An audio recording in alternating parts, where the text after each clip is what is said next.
There are a lot of projects I have that have a background video that serves as a sort of section. I have my full structure built out, but behind all my elements, it's a video. The problem with background videos is that in a lot of cases, they can be distracting or even cause harm, which is why an increasingly common pattern is to add a toggle so people can stop the motion from happening.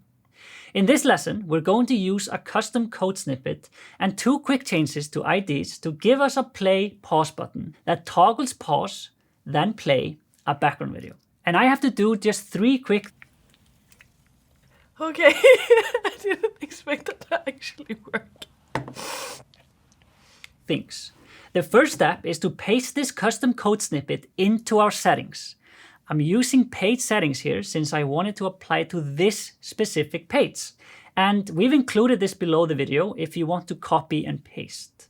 And of course, I'll make sure to paste it before the closing body tag. Save, first thing done.